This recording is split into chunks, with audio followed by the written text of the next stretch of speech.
जय श्री राधे कृष्ण भक्त जनों। जय हो श्री गौ माता की।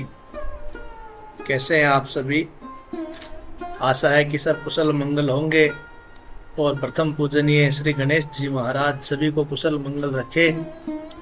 इसी मंगल कामना के साथ आज हम विनायक जी की कहानी का वर्णन करेंगे। एक बार गणेश जी एक छोटे बालक के रूप में चिमटे में चावल और चमचे में दूध लेकर निकले।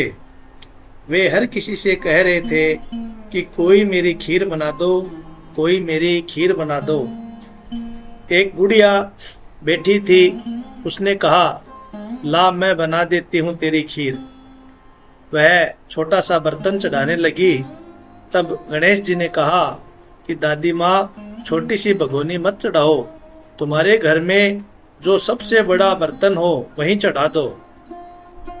बुढ़िया ने वही किया। वह देखती रह गई कि सबसे बड़ा बर्तन पूरा भर गया है। गजानन गणेश जी महाराज ने कहा कि दादी माँ, मैं नहाकर आता हूँ, खीर तैयार हो गई है। तो बुढ़िया के पोते पोती खीर खाने के लिए रोने लगे। बुढ़िया ने कहा, गणेशा तेरे भोग लगना, कहकर चूल्हे में थोड़ी सी खीर डाली और कटोरे भर भर कर बच्चों को दे दी। पड़ोसन ऊपर से देख रही थी। बुढ़िया ने सोचा कि ये चुगली खा देगी, सो कटोरा भरकर उसे भी पकड़ा दिया। बेटी की बहू ने चुपके से एक कटोरा खीर खाई और कटोरा चक्की के नीचे छुपा दिया। अब भी भगवान श्री गणेश जी महाराज नहीं आए। बुढ़िया को बहुत भूख लग रही थी। एक कटोरा खीर का भरकर किवाड़ के पीछे बैठकर एक बार फिर कहा, जय गणेश तेरे भोग लगना, और खाना शुरू कर दिया। तभी श्री गणेश जी महाराज वहां पर आ गए। बुढ़िया ने कहा, आजा रे गणेशा, खीर खा ले, मैं तो तेरी ही राह देख रही थी। गजानन गणेश जी महाराज ने कहा, दादी माँ, मैंने तो खा ली। बुढ़िया ने कहा, तूने कब खाई?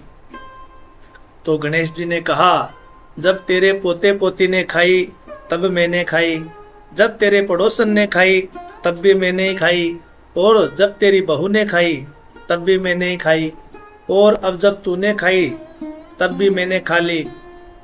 अब मेरा पूरा पेट ही भर गया है। बुढ़िया ने कहा, बेटा, और सारी बात तो सच है, पर बहू बिचारी का तो नाम मत ले, वो तो सुबह से काम में लग रही है, उसने खीर कब खाई? गणेश जी ने कहा, चाकी के नीचे देख, जूठा कटोरा पड़ा है, तूने तो मेरे भोग लगाया, वो तो वैसे ही खा गई। बुढ़िया ने कहा, बेटा घर की बात है, घर में ही रहने दो। बता, बची हुई खीर का अब क्या करूं? गजानंद गणेश जी ने कहा, नगरी जिमा दे। नगरी जिमा दी, तब भी पूरा बर्तन भरा हुआ था। राजा को पता लगा तो बुढ़िया को बुलाया और कहा, क्यों री, ऐसा चरू तेरे घर सोवे या हमारे घर सोवे? बुढ़िया ने कहा, राजा जी आप ले लो। राजा जी ने खीर का चरुआ महल में मंगा लिया। लाते ही खीर में कीड़े मकोड़े, बिच्छू कंसड़े हो गए और दुर्गंध आने लगी। तो राजा ने कहा, बुढ़िया चरुआ वापस ले जा, जा तुझे हमने दिया। बुढ़िया ने कहा, राजा जी आप देते तो पहले ही कभी देते, ये चरवा तो मुझे मेरे गणेश जी ने दिया है।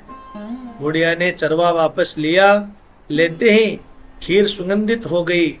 घर आकर बुढ़िया ने गजानन गणेश जी से पूछा, बची हुई खीर का क्या करूं?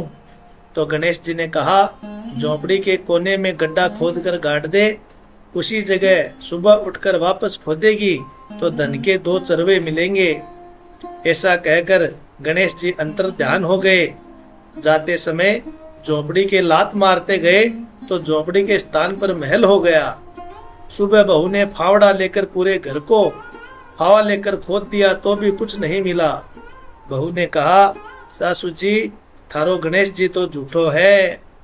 सास ने कहा, बहू मारो गणेश झूठो तो नहीं है, ला मैं देखती हूँ। वह सुई लेकर खोदने लगी तो टन टन करते 2 धन के चरवे निकल आए। बहू ने कहा, सासू जी गणेश जी तो सांचो ही है। सास ने कहा, गणेश जी तो भावना का भूखा है। हे गणेश जी, जैसा तुमने बुढ़िया को दिया वैसा सबको देना। कहानी कहने वाले, ओंकार भरने वाले और आसपास के सुनने वाले सबको देना। बोलिए प्रथम पूजनीय प्रथम सुमरनीय श्री गणेश जी महाराज की जय हो। श्री रिद्धि सिद्धि की जय हो। श्री शुभ और लाभ की जय हो।